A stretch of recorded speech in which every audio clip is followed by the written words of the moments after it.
আসসালামু আলাইকুম সম্মানিত দর্শক, নিশ্চয়ই আপনারা ভালো আছেন। আলহামদুলিল্লাহ ভালো আছি। এই তো দেখেন না, পোলাওর চাল দিয়ে ভাত রান্না করেছিলাম, গলে গিয়েছে। ওটাও খেয়েছি আমি অশুকর গোশ দিয়ে, কিন্তু আমি এখন বাকিটা চটকে নিচ্ছি কিছুটা রেখে।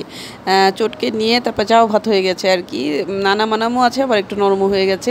তো আমি চিন্তা করলাম যে হাতে চটকে নিয়ে একটু তেলের মধ্যে দিয়ে দিই। তো তেলের মধ্যে দেওয়ার পর দেখেন অবস্থা, তেলের মধ্যে দেওয়ার পরে তেলের মধ্যে থেকে ছুটে আসছে শুধু বারবার। এটা পুরাটা কখনোই হচ্ছে না আর কি, মানে পুরোটা যে ভাজা ভাজা হবে, চাপড়ির মতো হয়ে আসবে, তা হচ্ছে না।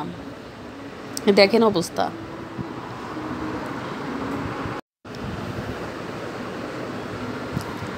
দিলাম খুব ভালো করে ছড়িয়ে ছিটিয়ে, যে সুন্দরভাবে একটা চাপড়ি টাইপের হবে। আমি দুধ দিয়ে এটাকে খাবো, এটাকে আমার ইচ্ছা ছিল একটা ডিজাইন করব, তো এটাও হয়নি। আমি একদম ভাতটা খুব ভালোভাবে চটকে নিয়েছি। এটার পানি পানি ছিল, তবুও আর কি পানি পানি ওভাবে ছিল না আর কি, এমনি শুকিয়েছে, নরম আর কি। তো বেশি করে তেল দিয়ে তার মধ্যে দিয়ে দিলাম, মানে তারপরেও দেখেন খুব ভালো করে, খুব আশা করে দিয়েছি যে এটা একটা চাপড়ি হবে, যে চাপড়ির মধ্যে আমি যে চাপড়ি বা চাপটি আমরা যেটাই বলি, আমরা চাপড়ি বলি, মানে গঞ্জে চাপড়ি রি আর কি। মানে মনে হয় ডয় শূন্যরও রসিকার হবে, ডয় শূন্যরও।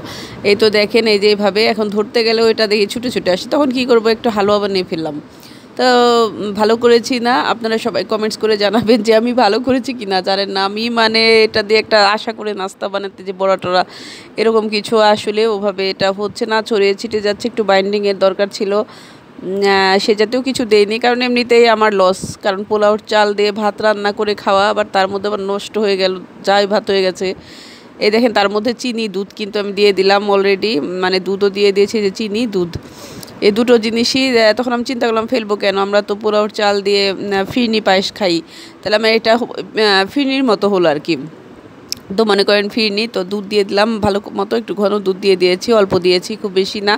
তো এই যে এটা দিয়ে খুব নাড়াচাড়া করছে, একটা হালুয়া মার্কা আর কি নাড়াচাড়া। এটার মধ্যে এলাচ দারচিনি কিছুই দেওয়া হয়নি, কারণ বড়ার আশায়। তো চিন্তা করলাম এত কিছু নষ্ট না করে, তো আমি এটা ফেলে না দিয়ে এভাবে একটা কাজে লাগাই। এই দেখেন খুব মজা হয়েছে, যে যাই বলুন না কেন খুবই মজা হয়েছে। আমি তারপরে কিশমিশ দিয়ে সাজিয়ে খেয়েছি, এত মজা হয়েছে। আমি মানে একদম পুরো মানে পুরোটাই শেষ করে ফেলেছি, শুধু মানে অল্প একটু ছিল, তারপর আমি খেয়ে ফেলছি আজকে।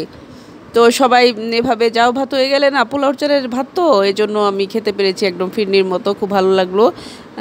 তো সবাই এভাবে বাচ্চাদেরও বানিয়ে দিতে পারেন। ওরা তো, বাচ্চারা তো আর এগুলো দেখবে না, বাচ্চারা দেখবে একটু মিষ্টি, একটু কিশমিশ, একটু বাদাম থাকলে আমি বাদামও দিতাম। অনেক মজা, কেউ ধরতে পারবে না যেটা ফিরনি পায়েস না, ফিরনি ধরনের আর কি। অনেক মজা হয়েছে। পরে যখন দেখলাম বুদ্ধি করে আমি বানিয়ে ফেললাম, তো ভালো করেছি না। আপু ভাইয়া সবাই একটু কমেন্টস করে জানাবেন, হ্যাঁ, যে কেমন লাগলো আপনাদের। মানে এভাবে নষ্ট না করে, ভাত নষ্ট না করে আমরা এভাবে করতে পারি, তাই না? এজন্যই বললাম যে এভাবে যদি এরকমও হয়, তবুও কিন্তু ফেলে দেওয়া যাবে না। সবাই ভালো থাকুন, সুস্থ থাকুন।